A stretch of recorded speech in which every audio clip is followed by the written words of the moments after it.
what I really want to talk about is 714 entering the pro game. Yeah. This patch, or sorry, this week. Yep. There's a lot of stuff, but we're going to try and break it down into some smaller sections.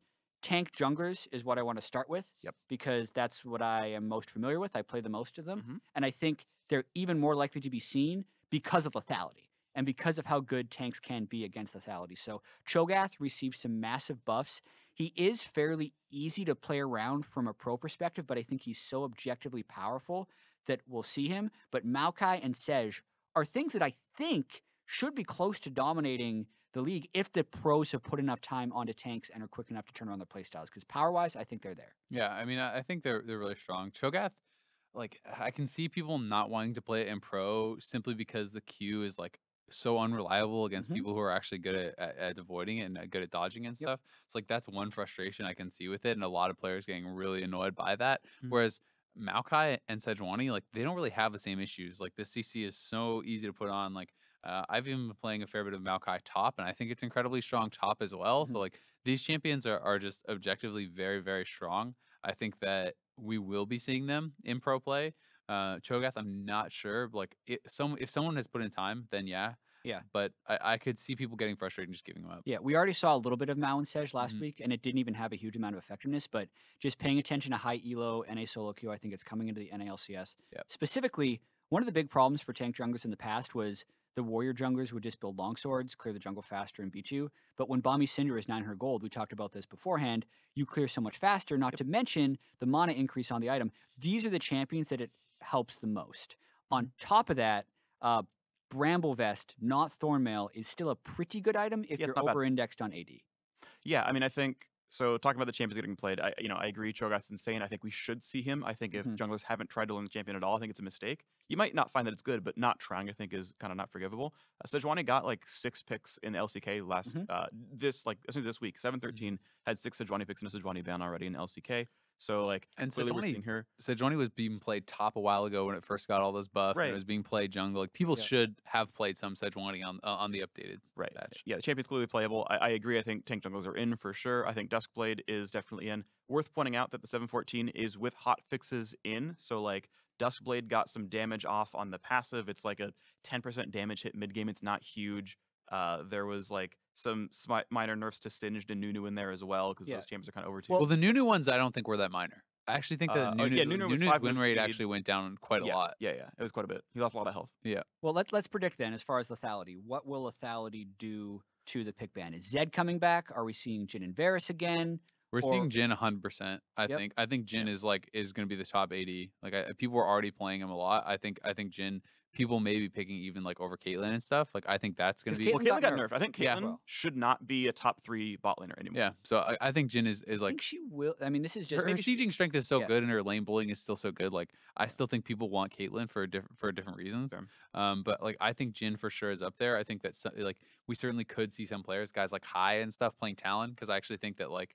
The extra damage that Talon has now with Duskblade is pretty absurd. I think you can certainly see picks like that, but I don't think we're going to see it everywhere. I think it's in general like more of a solo queue thing, like picks that aren't played a lot in LCS, things like Quinn and stuff. I think are insane with new lethality. Misfortune. Yeah.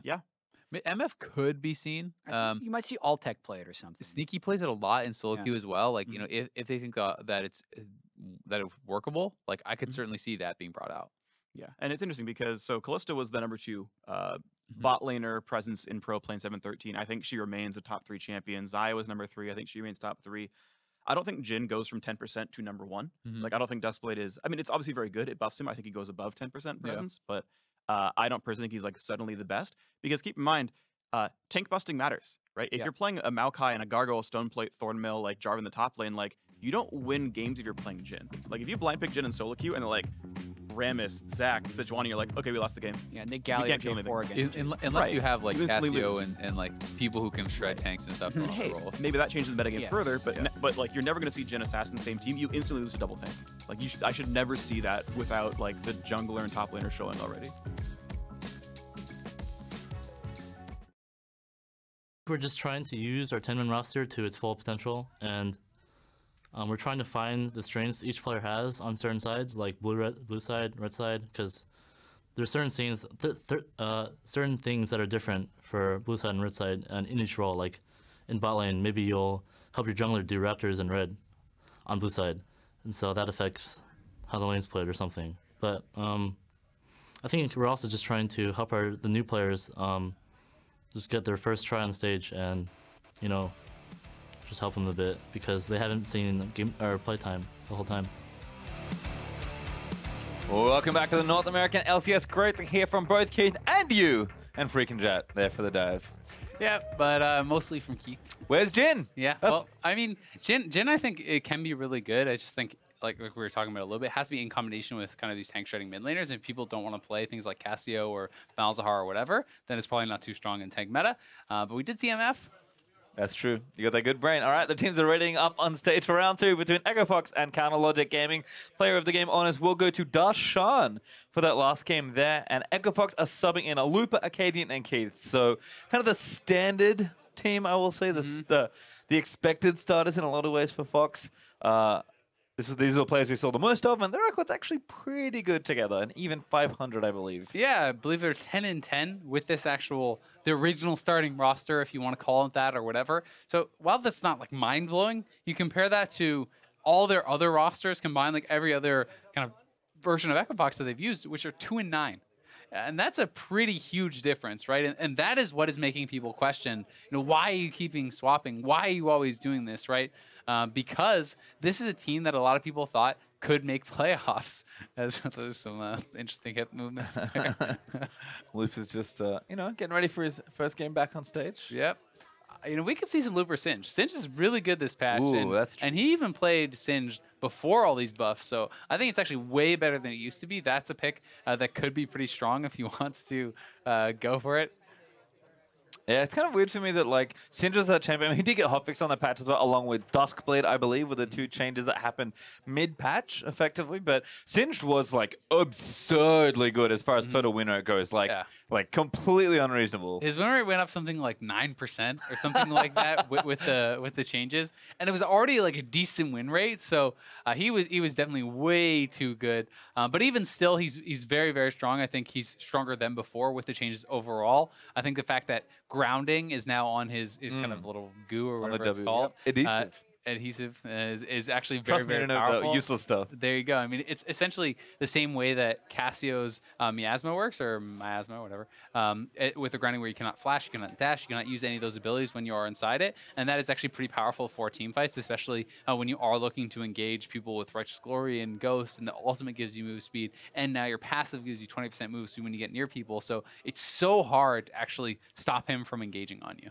Certainly is, and I think EchoFox, for me, my biggest question with subbing players are, like, I think I'm all for, trying a 10-man roster if that's a thing that you want to succeed with, but it's we've talked about this before, like the sheer amount of variables you were deciding to change at a very critical time of the season. Like, again, a lot of 6- and 7-man rosters to me have felt very successful, but changing out the core or more of an entire team just feels very odd to me, because, like, how much are you really going to learn? And it's not like they're keeping them in the whole series and saying these are the 5 we want to try.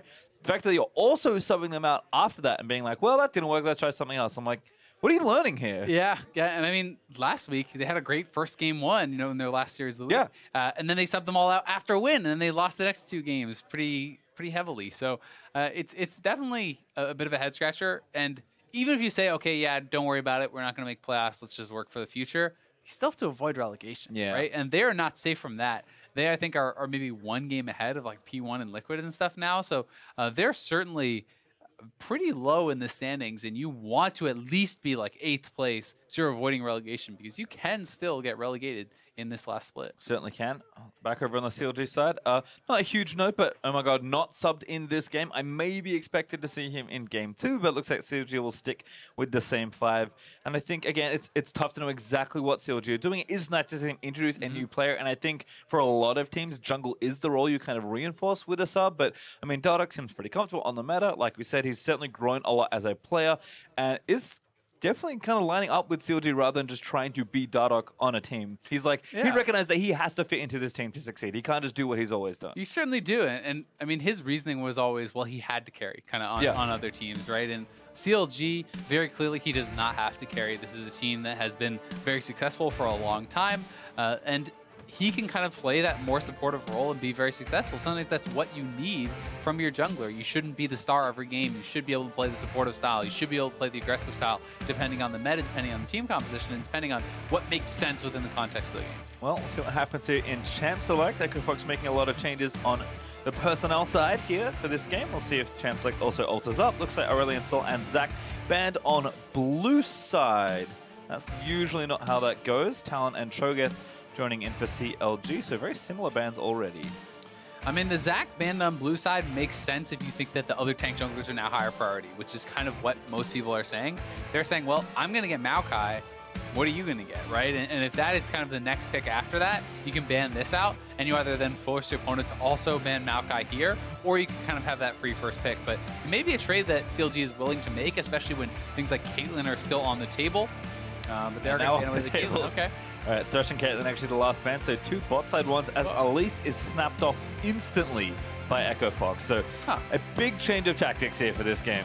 Yeah, definitely so. And now I think CLG certainly can pick up the Maokai if they want to go that route. I guess they were a lot more worried about Caitlyn first pick. It's interesting because the Caitlyn nerfs actually are very big as far as the late game DPS goes. But that being said, people don't really seem to care because its lane is still so strong, its sieging is still so strong, and if you're playing from ahead, well, it doesn't really matter. And there's Maokai as expected, and Jhin joining in with Elise already being shown. I think this is kind of a scenario that you were just talking about, actually, in the clip we had from the dive, where you don't want to just lock Jhin in when there could be tanks everywhere coming out of every role, but in this situation, you kind of already see a squishy jungler. Yeah, you see a squishy jungler. There still could be a tank top lane, plus, well, we see a tank support, so that's something you have to be worried about. And I think Jhin blind is fine as long as you are willing to play someone in the mid lane who can deal with tanks, right? If you're going to play like Taliyah or you're going to play LeBlanc or something like that, even Syndra, then it's like that. Those, well, you know, those don't really work that well into tanks, right? You need to be playing someone who is a very high DPS mid laner, someone who kills tanks, Malzahar, Cassio, even like Vel'Koz, like these sorts of picks that can actually burn through a tank is what is required in combination with a Jhin if your opponents are going to go for that. Well, there's Tahm, Kench, and Corki for AKOFox, and Bard actually as a support pick there for CLG. I think maybe rising a lot more in priority. Kind of think of Thresh, Bard, and Blitzcrank as those big playmaking supports that a lot of these players do prefer, but we'll move down for CLG as they ban Jace away, actually, from Looper, I presume, at this point. And support is actually seeming very diverse now because we still do see the playmakers, but now we're also seeing some of the kind of more defensive supports, like we've seen Janna come out, we've seen Sona come out, we've seen Soraka, you know, those sorts of things. We still see tank supports like Braum and Tahm Kench, so it really does seem like it's a kind of just take your pick type thing for support right now, which is pretty interesting as you get very different picks from team to team. Well, LeBlanc banned by AKOFox, CLG with Lucian taken away, so a lot of those strong solo lane picks being taken. Maybe a slight indication that they're thinking they could flex that Corki, but I think both those champions are also very viable top lane, and Looper maybe looking to play something aggressive. Jack's banned again by AKOFox, so keeping that out of the hands of Darshan. And I mean, Darshan may just be playing it a lot in solo queue, a lot in scrims, and something that we don't really have all that much insight into.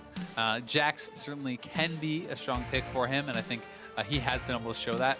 It's a pretty good effectiveness. I think he's also played it already this split, if I do recall, and certainly a champion he is known for. Yeah, he's definitely played it a couple times this split. Did pretty well on it. We've seen it in the LCK some. Before SKT kind of started slumping, we saw Huhi play it on it a couple times to varied success. So it certainly is possible, and Taliyah is going to be the pick. So you'd have to be a little bit concerned, I think, about how you're going to deal with tanks if multiple tanks got locked in here, but may not be the option. And in general, it doesn't look like it's going to be a big concern for them because really there can only be one like true tank, even if Looper goes for it. Yep, Taliyah is back as Varus locked in there for AKOFox.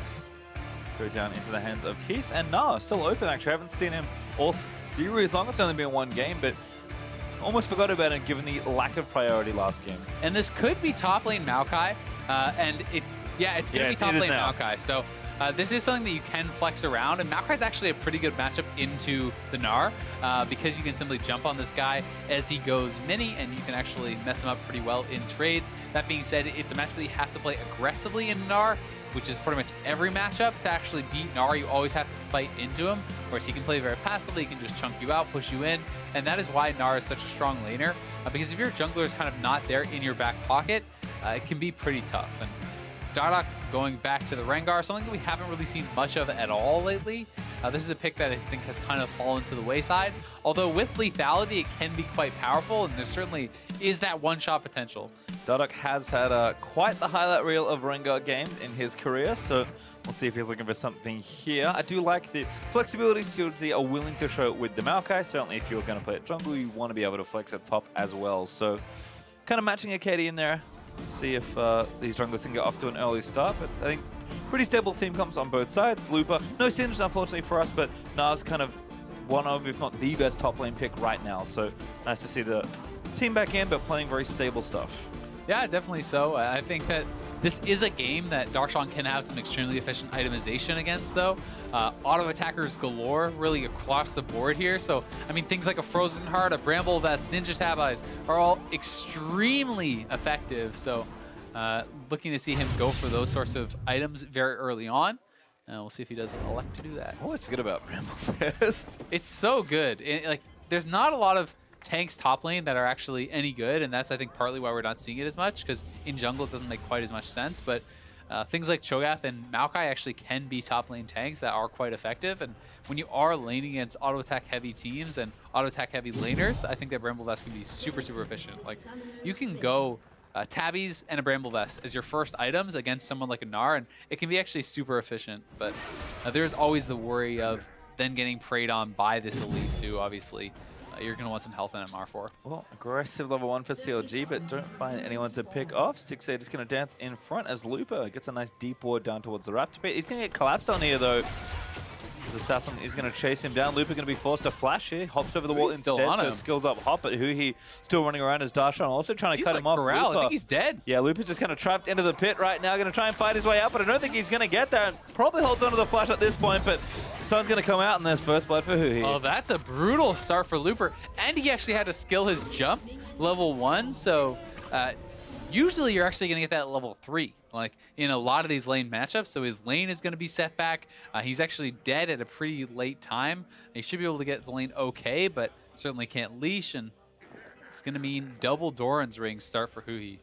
Yep, actually already goes back, able to run back to the lane nice and quickly as a small leash there for Darshan, actually putting some saplings down on both the Raptor Brush and the Red Bush. Akaadian here getting help. Looks like a super leash maybe being lined up here for him, as the bot lane might be rotating down to that red. Looks like that is the case here for Elise, so should see a lot of aggression. And we talked about it last game, the Doran's ring start for Stixxay, right? So on the Jhin, it's about just getting these last hits, being able to kind of keep that mana up and just lane with the additional spells that you are going to be able to kind of throw out there. So that's pretty interesting. He is going to be going with MR blues, though, not going AP blues or anything like that, so more of a defensive option. And I think that makes a lot of sense, especially against Elise and Corki, who can burst you out pretty heavily. If you're not going to build any MR normally in your build early on, then having at least a bit of that from your runes is pretty powerful. Yeah, we'll see where Akaadian does go there. The Scuttle Crab right now should be level 3 as this is done and does ding it, but Dardoch up to that top side, able to sneak in with not too much health, but knows that Loop is pretty vulnerable right now. Pretty hard gank to make happen. I think it's more looking for a counter gank, but Keith taking a lot of damage down there. That was a great CC chain there from CLG's dual end as Dardoch leaps in onto Looper. Not going to tie him up, that level 1E helping him out there, but going to have to TP back to lane like his Akaadian does dip down to the bottom side, but he's also CC'd up. Yeah, and I mean, the wave is actually in a really bad spot for Looper, so he has to immediately TP back. This is actually the level 1 first blood, so quite a while ago. But this was the kill over on Looper. He skilled up the jump, but CLG just did a good job corralling him, kind of moving to all sides. So where are you going to go, right? Like, even if you flash out, you're dead here. So he makes, I think, the smart choice and just kind of gives up his life. May as well just take that. And Huhi able to grab first blood was definitely a nice start there for CLG. Yeah, kind of the only other optimization maybe is like giving the kill to someone else, but that's really hard to orchestrate. It looks like continued aggression here for Fox. I think they stole the blue buff, actually. CLG not able to collapse in time. I mean, Dardoch didn't take his blue and gank top, so that's something that you should be able to actually punish, and they do take away that blue buff. But as I was saying before we went into that replay, Looper had the lane in a tough spot, which means he has to immediately TP back, or it was actually going to be frozen on him. That being said, Darshan then, I think, maybe tried to hold the wave too much, group too many minions, so when it actually got shoved in by Looper, he gets chunked out very heavily, and he really didn't pick up a farm advantage off that at all, because he wasn't able to CS much of that mini wave whatsoever. Yeah, and you can see Darshan now going to be forced to TP back. Looper actually harassing very well in that 1v1. Darshan's going to TP back and keep that CS even. But for all the trouble that Looper suffered at level 1, doing okay right now in the 1v1. I think maybe mid lane is where the advantage could bleed out, but Froggen, despite his opponent having a early second Dorans, is keeping that farm nice and even, which is kind of what Corki wants in every single lane. Yeah, Darshan kind of overusing the corrupting potion, honestly. He popped 2 charges immediately when he got back to lane, so that buy is almost like null and void, right?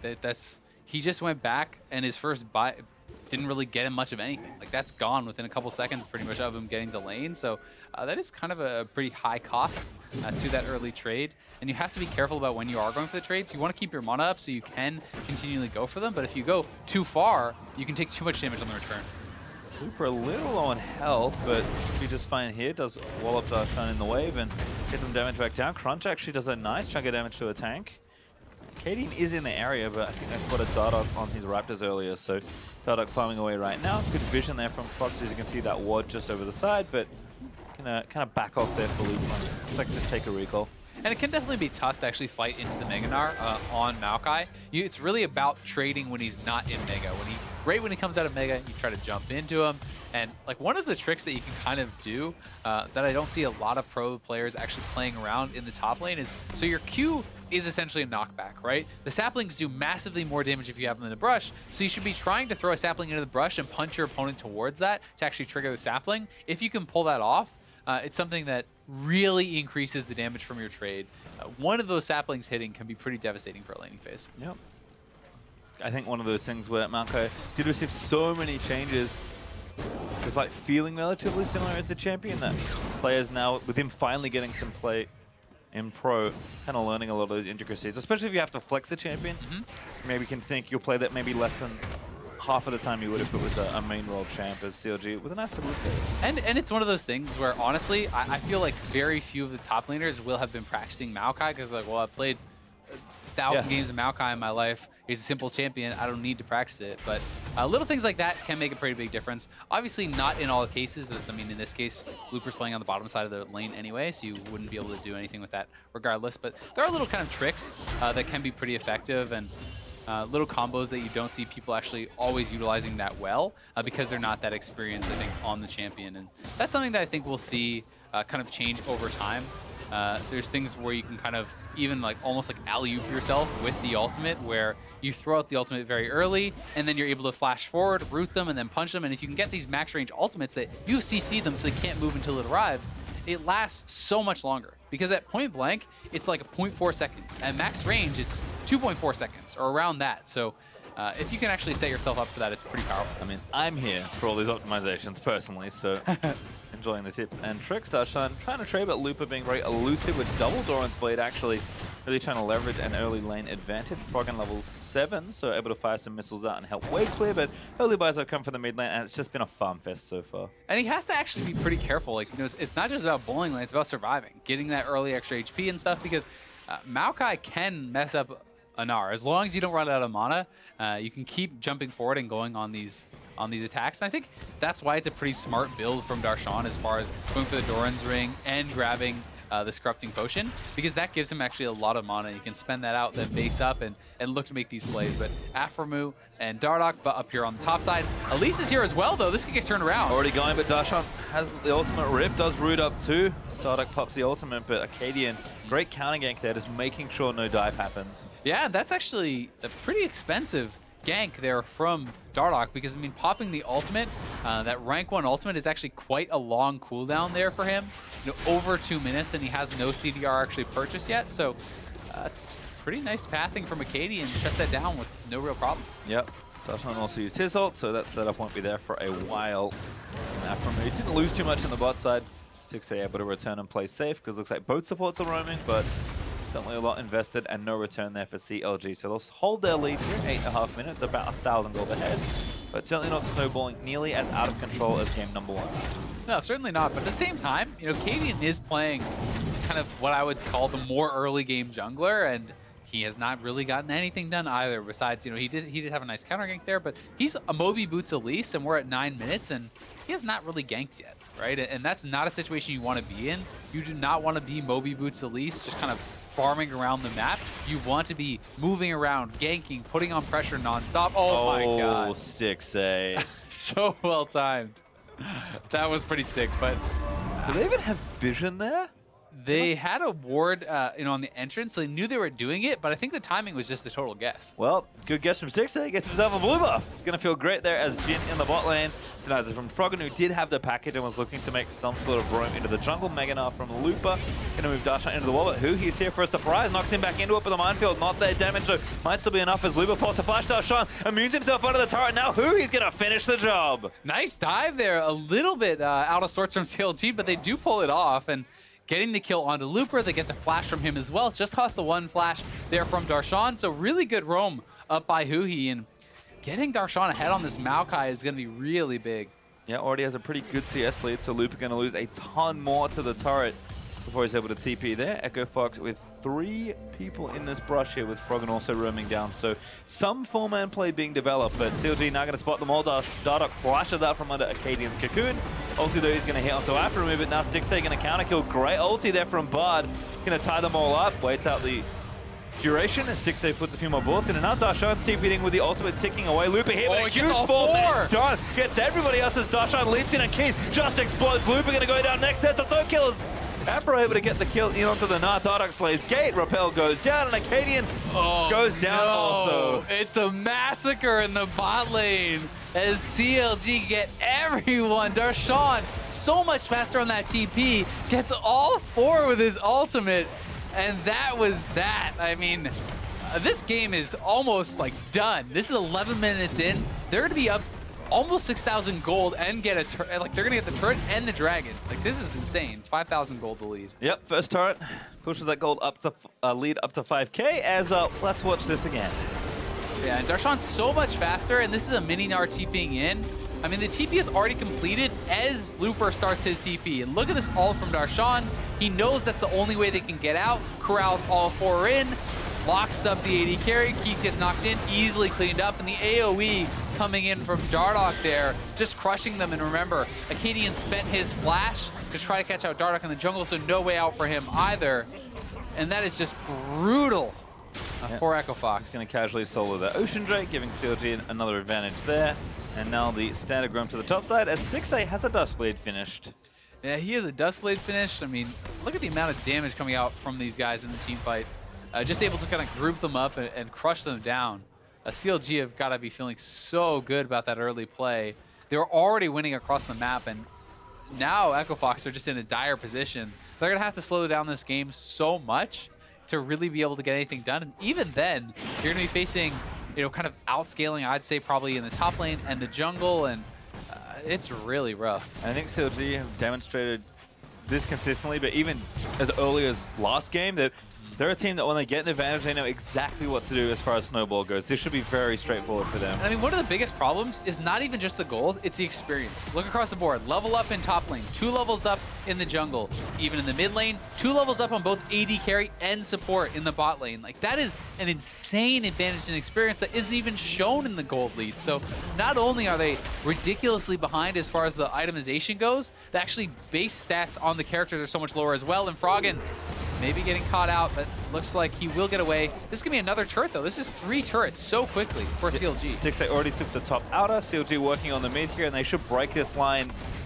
very swiftly. Dardoch and Stixxay still lining up a potential dive. Froggen cannot play too aggressive here, which means he can't clear waves. Turret goes down, and CLG continuing to grow that gold lead. Yeah, I mean, what are you going to do? There's no real answer there for Froggen. At least Echo Fox able to trade back a turret on the bot side, but not able to farm all the lanes, and thus going to kind of fall more behind in that experience. So we'll see what happens here for them. It really is going to come down to can Echo Fox, you know, find either a miracle pick or or slow down the game to a point where Looper can maybe take over in a side lane or something. Like, you're really kind of stretching to find a way that Echo Fox now gets back in this game and has a chance at winning it, because CLG has such an explosive lead and such a powerful composition. Well, I think it's time to talk about exactly how far ahead CLG are. I mean, we can see the total gold lead, but looks like Huhi can go back and spend some money. Stixxay already has his Zeal, so building in towards what I assume is a rapid fire cannon to kind of complement that Duskblade. And as far as their next play goes, I mean, there's not a Drake to take for a little while, but Rift Herald's very much still available and should be more than open to CLG.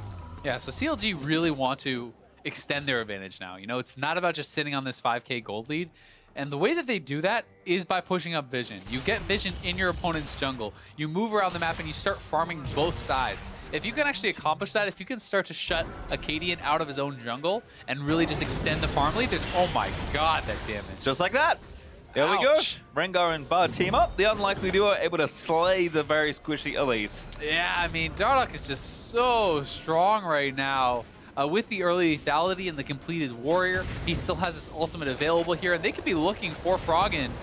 We'll see if they go for this play. Afro has the ulti. It's like the true support didn't even hit those CSs that are under the turret. Huhi zoned himself out, had to cancel his own wall. He may be caught out now, though. He's down to Dardoch as he's continuing to pick up stacks of that passive. And creeping death. Darshan, he'll lock up Froggen and try and knock him back into the brambles, but not quite there. But still, doesn't matter. Afro disables the tower. Dardoch picks up the double kill.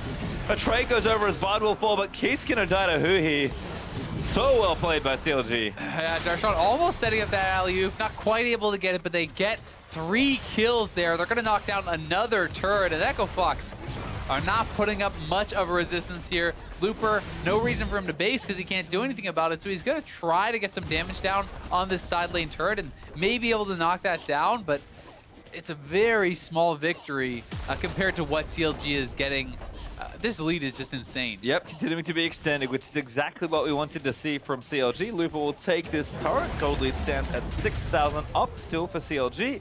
And Dardoch has big Bard portal. Duskblade. That is aphromoo definitely knowing the little meticulous things about the champion, but Looper should be safe at this time around. Going to steal that blast coat. Nope, just chills out. As we watch this again, I mean, Akaadian just face checks here in the wrong time. And Huhi comes surfing in with the wall, unfortunately locks himself out of it, and is having to cancel it to go over. But I mean, CLG is so strong, you can just force plays, right? You can constantly looks pretty funny. Yeah. But I mean, I just realized what happened. You can constantly force these plays on your opponent, because as long as it's an even fight, there's nothing they can really do. And almost getting that max range ultimate, if he aimed it a little bit back towards the turret, I probably would have gotten that extra root, but it didn't really matter. Very nice flank from Darshan, who's been playing so well this series. I mean, his TP on the bot side and the ultimate is really what blew this game wide open. Was able to kind of extend that massive advantage for CLG, and now they are taking full control over the jungle. Pink ward's over on this side. Echo Fox has snuck up here, though, and Stixxay could get surprised. I mean, he's not going to be thinking 2 men are in this bush when they have that much control and just took away the blue buff. Plays with respect, though, as CLG actually backing off towards the Rift Herald. Should be uncontested at this point, given that Echo Fox is still so far behind. Look where Darshan is. He's actually like setting up for a flank, but his team is on the Rift Herald. He's actually hitting the bush with the saplings. If someone face checks him there, he could actually burst them down. And now looking for the pick onto Keith. Keith has no flash, does have a heal, but there's the ulti back in, knocks him in, knock back. That is disgusting. Darshan taking down Keith. Nice little flank there from Darshan. And now with the Rift Herald, honestly, and this big of a lead, you could look to crack the inhibitor with it, straight up. You could just walk up to inhibitor and threaten to go for that. CLG may want to collect the easier gold and just grab it on the outside. Make sure that they're taking every guaranteed event before they take any risks. But, I mean, this gold lead is so enormous and they're so strong that they really could look to try to press and close this game out very, very quickly. Well, everyone Stixxay again, moving through. Bard portal creates a ton of mobility for your team, so CLG's normally crispy rotations are going to feel that much faster in this particular game. And Dardoch is also insanely strong. He's just hanging out, hoping there isn't a ward in that brush. Unfortunately for him, there is, but CLG going to press through the jungle and try and pick somebody off. I mean, this is an opportunity for Equifox, though, right? If you have them on a ward and they do not know, you can go for a play, and we're going to see Akaadian look for that over the wall. We'll see if they can make anything happen. Kench roaming in, Lupo ready for the big... No! Doesn't get after, but he will get Dardoch. Dardoch able to get shut down by the Tahm. Kench, nice little play from Equifox. Yeah, good play from them there. They realize they have Dardoch on a ward. He does not know about it, so... You know, yes, it's a pretty big commitment. It's a couple ultimates coming in, but that's what you need to do. You need to get picks like that delay the game, that allow you to farm up and control your side of the map. Well, could maybe blame Dardoch for trinketing, but he had a different trinket. A little Rift Herald trinket there, unfortunately not able to sweep that brush, so going to delay that play for a little while longer. So Drake though over to CLG, Ocean number 2. We'll go over to them, and Equifox, they have to take gold where they can get it, but still in no position to really fight CLG straight up for a long time in this game, as Huhi might have found a catch. Loop are going to leap out of the way. Darshan was on another flank potential, but Loop able to get out safely back towards his team, and we'll see where CLG look to attack next. Remember, Rift Herald still available for a couple of minutes, but we'll be running out relatively soon, I think. Yeah, and that's really the question is where do they actually attack next, right? He has, you know, about 1:45, something like that on the Rift Herald, so still a fair bit of time. They could look for that play where you drop in one lane and then pressure Baron as it spawns, because they're enough ahead for that. They also could just use it to secure some of the outer turrets, pick up some more guaranteed global gold. So there certainly are a lot of options. It just kind of depends what they want to go for as far as risk versus reward, because they don't have to take any risky options. But certainly can look to do so and close out the game if they're feeling confident. I actually just remembered how Dustblade passive works. So I must have been on cooldown then in that brush. Okay, yep. Well that's the other thing. He's probably thinking to himself, oh, I'm totally safe here, but Dustblade's on cooldown. Unfortunately for you, not going to spot that ward. But that is definitely one of the elements of Dustblade that I think we don't talk about that much, but is insanely powerful. Yeah, it really is. And for those who may not know, it's actually essentially the old Oracle's Elixir, which will proc the sweeper when you do actually step on a ward, so you know if you have been spotted, and then you can actually clear those wards out. It's very powerful for these assassins because you can simply move through it. If you never see it proc, you know you never passed the ward, and you can look for these free ganks. That's one of the reasons I think it's even stronger on junglers, and so strong for vision control as well. And we may actually see this Baron play. Dardoch is over by the top side. He could drop that Rift Herald and then go straight to Baron, but not sure what they want to do with it just yet. I mean, they have to drop the Herald very soon, and they are standing by that Baron pit.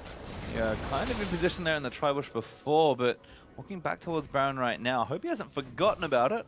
Looks like he's clearing a ward. Instead, Dustblade going to proc it. Yeah, sweep that one out. I think that's what they're trying to set up. I mean, he just checked the Baron pit again. Yep. They're going to drop it, and they're going to go to Baron, I do believe. We'll see if they actually do decide to commit for that. They could just go straight for the turret as well and try to press very heavily. Huhi's shoving in mid lane right now, and they knock down that last outer, and now pinging towards Baron. So the idea is you create all this additional pressure with the Rift Herald, and while they're answering it, you're actually killing Baron. Yep, I've got Taliyah wall as well, so Huhi's also able to cut off Fox as they come in to try and contest it here. A big wave building on the bot side. Darshan's going to go and catch it, and that seems to be delaying CLG, who will not rush onto the Baron. Yeah, I guess they just decided they don't actually want to risk it, but they kind of lose the coin flip there because Equifox wasn't even moving towards the Baron. They weren't even looking to check it, and they actually had no blue trinket available. So Equifox wouldn't have really been able to do anything about that Baron had CLG started it immediately. But either way, they're going to send Darshan back. They don't want to risk any bad fight. And I mean, if you get aced in the Baron pit and they get Baron, then Equifox is back in the game. So certainly makes sense. They want to go for a guaranteed pick or a straight up 5v5 where they know they will have a massive advantage. Darshan just quickly reversing that bot side wave. Set a big wave building for CLG in the top half as Fox try and retake priority of the mid lane, but CLG still with so much control, and again, Fox is so far behind, they have to play reactively. And you can see Dardoch just farming Akaadian's jungle, putting the priority on that. And if anyone actually checks through this, he could look for a play, and they're going for it now. Oh my god, Akaadian blown up by the Rengar. Looper gonna get snared up as well as Dardoch leaps back in onto a mini nut. Is so squishy as Stixxay looking for the tag, does not land it, hits Keith for the next few.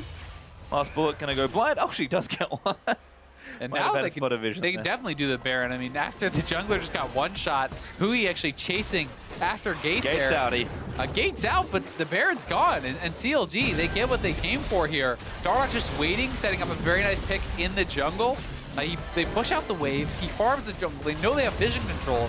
So Looper and Akaadian just kind of wandering through the jungle to actually respond to that wave. Get insta-killed there by Dardoch, who's now on 3 items. Yep, double lethality, warrior, brown boots, because doesn't really need them. They don't do too much damage, so if they had lethality, he'd be equipping them instantly. But I mean, Akaadian suffered before with a face check. This is just disgusting. That is insane. That wasn't even the ultimate for the actual crit auto there. He just jumps straight out of the bush, then pops the ultimate afterwards. They can go straight back to the Baron. I mean, this is Akaadian on 1 item in pieces versus 3 completed items for Dardoch. So he is just hilariously ahead. And really, that's the story across the board. You see Keith working towards a Rage Blade, while Stixxay already has 2 items and is closing in on the IE. Everyone on CLG is just so much stronger that this game could be closed out probably even faster than the last one, which was 28 minutes. And the next Drake is Infernal. It looks like the play's set up. Oll's going to miss that from Afro, but he's going to keep moving in. Dardoch looking for a pick. Stun's not going to latch there up the gate, but Dardoch just leaps on as a good devour from Gate's going to protect his carry. Looper takes out Afro, but Dardoch annihilates the Gnar. And now the ulti from Maokai is going to find Gate. Rooted up by Stixxay as the play continues. Tower dive now imminent as CLG look to try and get a few more kills. Gate is low as Darshan's tanking that turret. But Fox are just running back the wrong way. I mean, what else can they do? They just have to retreat here, but Akaadian could sneak up on Stixxay from behind with the Elise. We'll see if he can actually catch him. He actually dodges out of Cocoon. Stixxay with a really nice play. He puts the trap back down, but he's cut off. Dardoch able to get keep up. Froggen, I believe, yes, did pick up the kill on the Stixxay. Huhi, though, cleans up the rest of the fight, and CLG just too far ahead as Huhi rides the wall to cut off Akaadian. He's going to flash out and try and buy a little bit more time. Dardoch taking the top for as long as he can, but those last few shots, able to get it. Huhi grabbing the ace for CLG. 5 for 3 there for CLG as they pick up the ace. Pretty sloppy dive and engage, honestly, by them, but they're so far ahead, it does not matter. They're able to execute anyway. They get the last outer turret here, and they are so strong. Echo Fox doing the best with what they have. Yep, though. and credit to them certainly for fighting here, but CLG going to grab this Infernal. They're 10,000 gold ahead, and unfortunately, Baron's going to wear off pretty much, and they also lost it on 3, so that push itself will kind of die down, but CLG far enough ahead, they should be able to just brute force down these inhibs. And they do have enough time to actually go for 1 more push on the Baron. About 1/3 of that buff remains on both Huhi and Dardoch, so they can go back, they can buy, they can go once again here in Afro with less than ideal engage. Whip on the Bardolt, portals in, looks for the flash route, does not get that either, but they're so strong, forced to play anyway. Looper just getting focused down, dies almost instantly, and then Darshan, another good ultimate here, wrapping up multiple people. But Echo Fox did a really good job kiting back through the turret, playing this kind of split game, and CLG takes so much damage from the turret, and then Stixxay setting up the ultimate, he's getting flanked by Akaadian, so they're able to at least trade back some kills, and I think that Echo Fox played it very, very well to at least get that. Well, play extends, CLG eventually able to clean it all up. Yeah. Like you said, very sloppy there from CLG, but they got it. I mean, yep. they get the kills, and it does end up working out. And they're confident enough that they can force these kind of plays because of their gold lead. It's not a play that you would, I think, see them committing to in a normal game.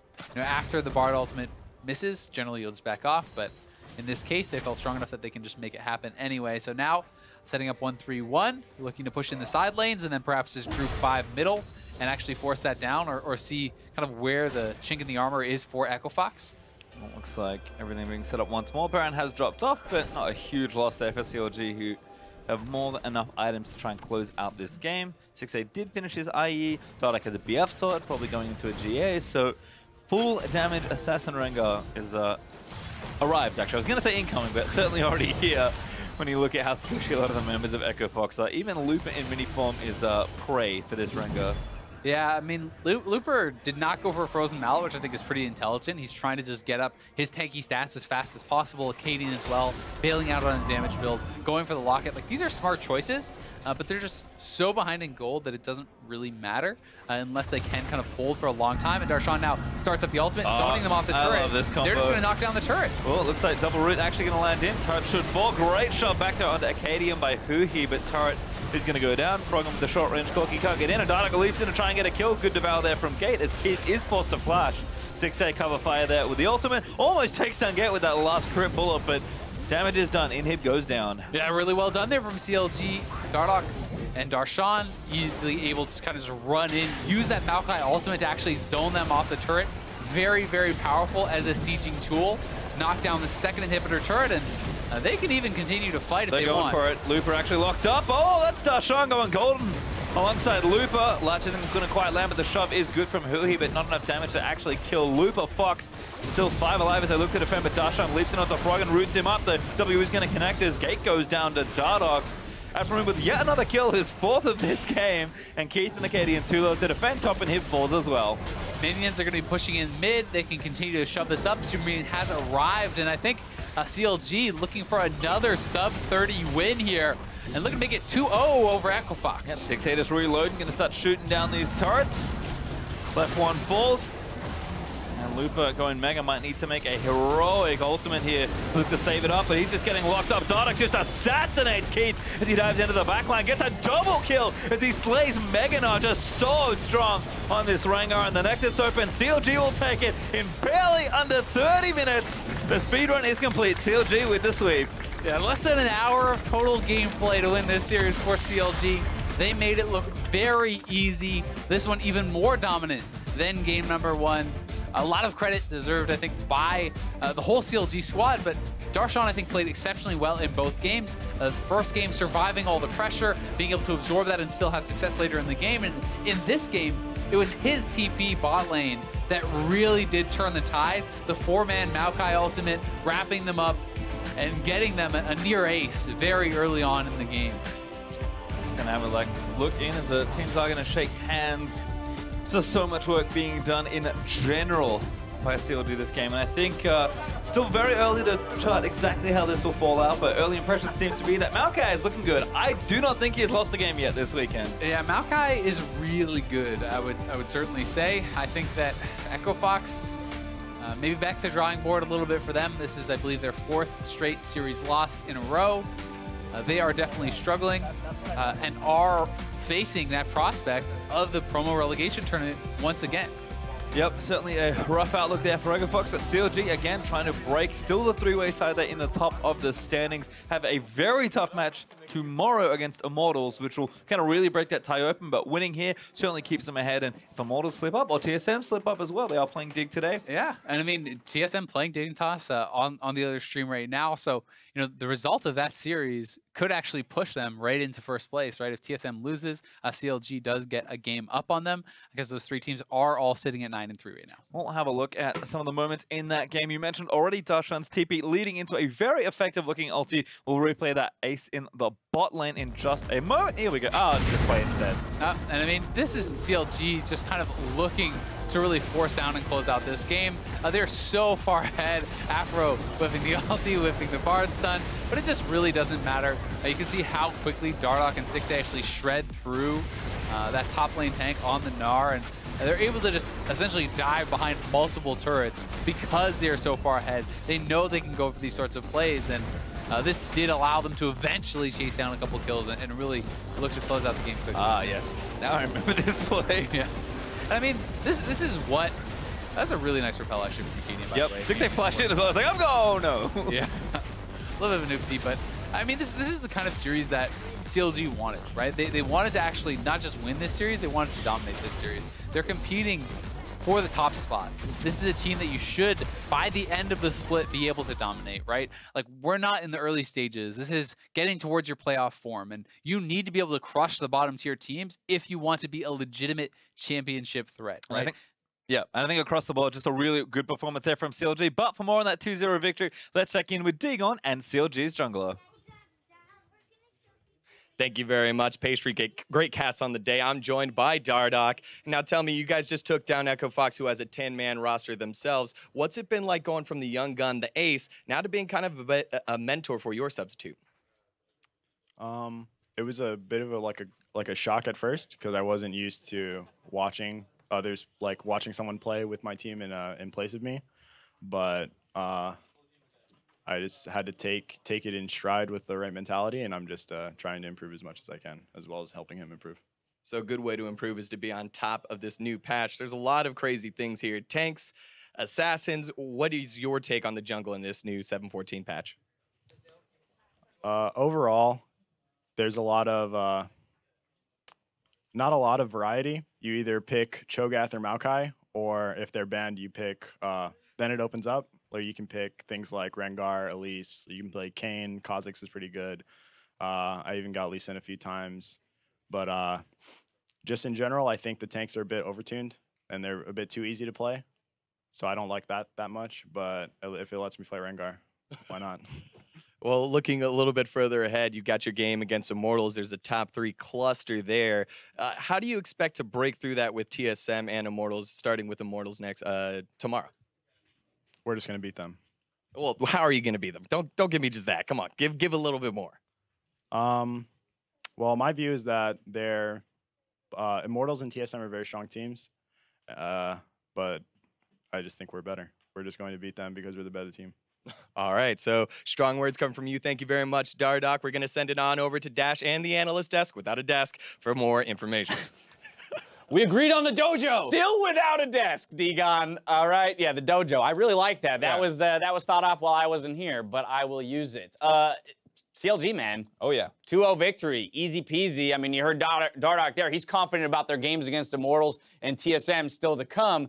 And here they are, you know, putting their money where their mouth is in terms of closing out a series very quickly against Echo Fox. Right. I mean, he has a reason to be confident. I think like they showed that they understand the new meta. If you're watching some of the other teams and streams that have been going on this weekend so far, some people are still on the back foot, picking things that were really strong in 7.13, not necessarily completely understanding how to use the stuff on 7.14. And here we see the Rengar and the Maokai comboing together to make, some room for the Rengar, who's pretty snowball-y and a little weak early game, to have some front line to protect it. And this isn't surprising, though, coming from CLG. This is an organization that in the past has been one of the quicker to adapt to metas, as well as come up with very interesting level 1s, uses for champions as they find their way into the meta. And I do like that we got 2 different looks today. We had the tank jungler and the aggressive Rengar jungler out of Dardoch. So again, CLG saying, we recognize that lethality can be strong. We recognize that tanks can be strong. Let's find a way to make them both useful. I was actually surprised in game 1 when they had the Maokai in the jungle. We didn't see one of those crazy start with your saplings on the other side of the map and get an extra camp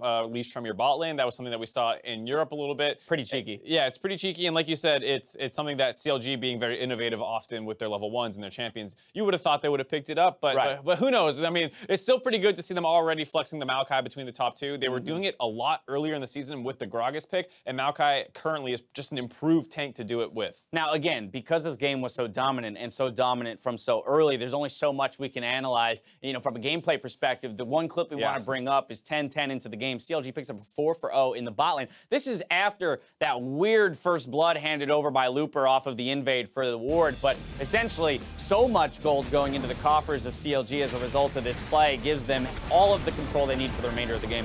Yep, and you see this, they had that little buffer in the early game. They hadn't been able to make a big play yet, but here Darshan comes in with his TP flank, drops the ultimate down their escape path. Such a pretty ultimate. They want to get out to the left. They can't. It's all blocked uplands. The 3-man route buys enough time for Dardoch to get close to the fight. Also gets the 3-man punch back with the Q, and then Dardoch finally, when that exhaust wears off, jumps in, starts cleaning up the kills, and then it's kind of off to the races for Rengar. He gets the double.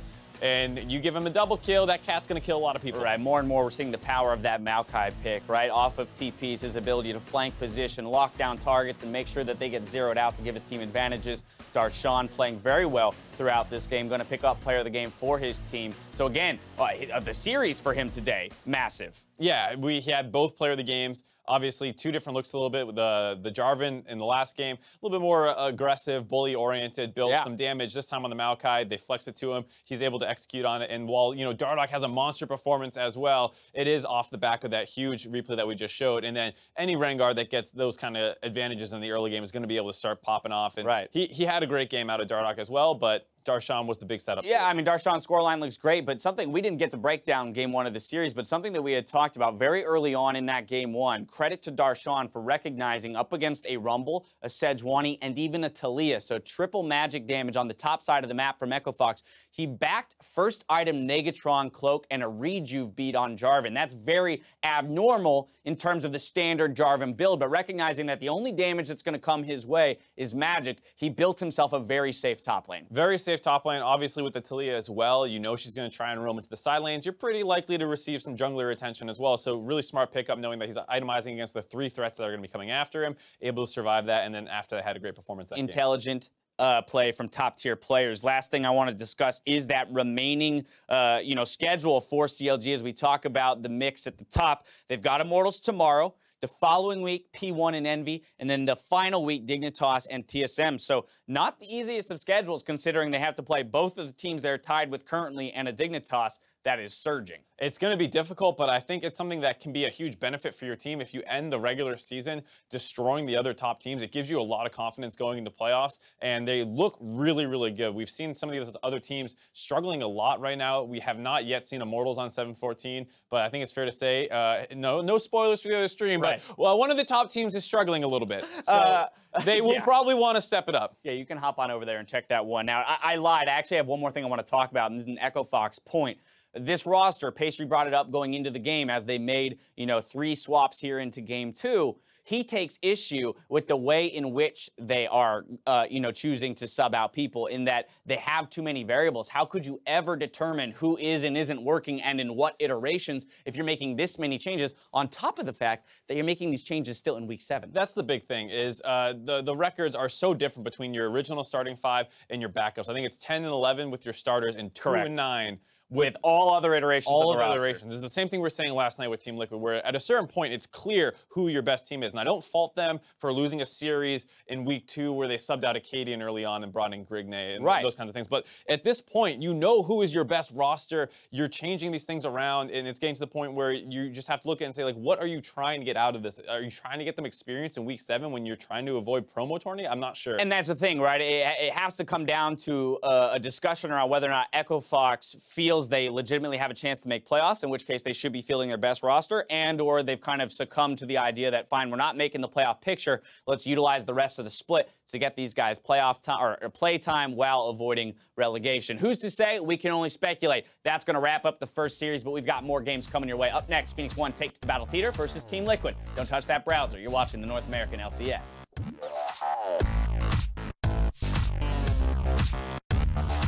Probably holds onto the flash at this point, but Sun's going to come out in this first flash for Huhi. Might still be enough as Luba pops the flash. Darshan immunes himself under the turret. Now Huhi's going to finish the job. 4! John gets everybody else as Darshan leaps in, and Keith just explodes. Luba going to go down next. Corki, I can't reach. Corki. I don't lead him. I got it. I got Vance.